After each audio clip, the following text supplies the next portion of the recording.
हरिओम। युधिष्ठिर ने भगवान श्री कृष्ण से पूछा, भगवान कृपा करके यह बताइए कि माघ मास के शुक्ल पक्ष में कौन सी एकादशी होती है, उसकी विधि क्या है तथा उसमें किस देवता का पूजन किया जाता है। भगवान श्री कृष्ण बोले, राजेंद्र, माघ मास के शुक्ल पक्ष में जो एकादशी होती है उसका नाम जया है। वह सब पापों को हरने वाली उत्तम तिथि है। पवित्र होने के साथ ही पापों का नाश करने वाली तथा मनुष्यों को भाग और मोक्ष प्रदान करने वाली है। इतना ही नहीं, वह ब्रह्म हत्या जैसे पाप तथा पिशाचत्व का भी नाश करने वाली है। इसका व्रत करने पर मनुष्यों को कभी भी प्रेत योनि में नहीं जाना पड़ता। इसलिए राजन, प्रयत्न पूर्वक जया नाम की एकादशी का व्रत करना चाहिए। एक समय की बात है, स्वर्गलोक में देवराज इंद्र राज्य करते थे। देवगण पारिजात वृक्षों से युक्त नंदनवन में अप्सराओं के साथ विहार कर रहे थे।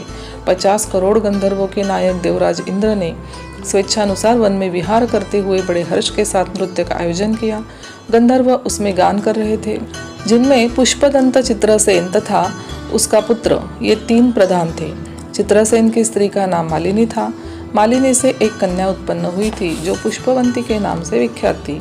पुष्पदंत गंधर्व का एक पुत्र था जिसको लोग माल्यवान कहते थे। माल्यवान पुष्पवंती के रूप पर अत्यंत मोहित था। ये दोनों भी इंद्र के संतोषार्थ नृत्य करने के लिए आए थे। इन दोनों का गान हो रहा था। इनके साथ अप्सराएं भी थी। परस्पर अनुराग के कारण ये दोनों मोह के वशीभूत हो गए। चित्त में भ्रांति आ गई, इसलिए वे शुद्ध गान न गा सके। कभी ताल भंग हो जाता तो कभी गीत बंद हो जाता। इंद्र ने इस प्रमाद पर विचार किया और इसे अपना अपमान समझकर वे कुपित हो गए। अतः इन दोनों को शाप देते हुए बोले, ओ मूर्खो, तुम दोनों को धिक्कार है। तुम लोग पतित और मेरी आज्ञा भंग करने वाले हो। अतः पति पत्नी के रूप में रहते हुए पिशाच हो जाओ।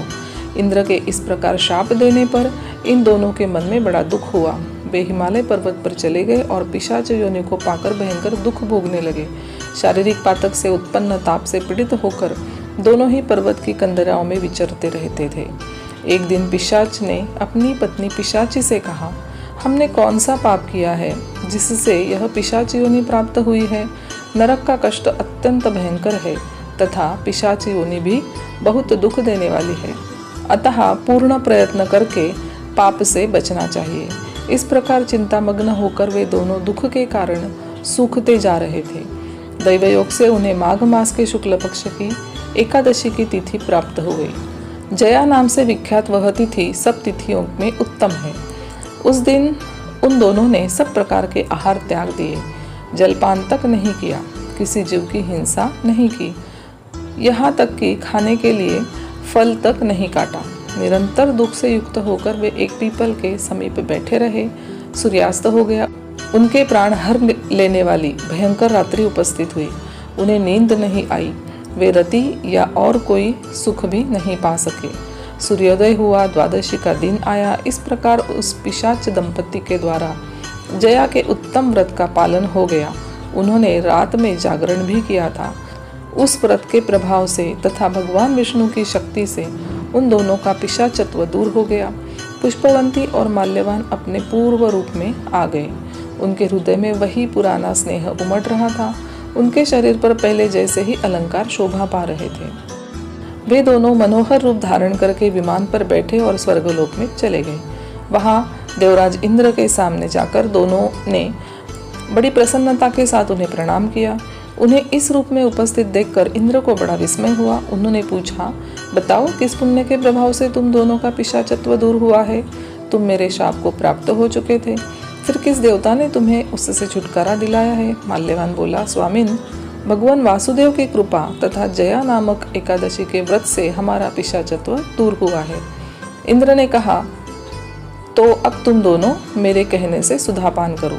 जो लोग एकादशी के व्रत में तत्पर और भगवान श्री कृष्ण के शरणागत होते हैं, वे हमारे भी पूजनीय होते हैं। भगवान श्री कृष्ण कहते हैं, राजन, इस कारण एकादशी का व्रत करना चाहिए। नृपश्रेष्ठ, जया ब्रह्म हत्या का पाप भी दूर करने वाली है। जिसने जया का व्रत किया है उसने सब प्रकार के दान दे दिए और संपूर्ण यज्ञों का अनुष्ठान कर लिया। इस महात्म्य के पढ़ने और सुनने से अग्निष्टोम यज्ञ का फल मिलता है।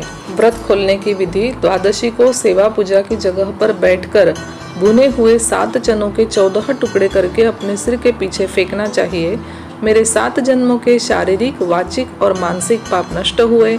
यह भावना करके 7 अंजलि जल पीना और चने के 7 दाने खाकर व्रत खोलना चाहिए। हरिओम।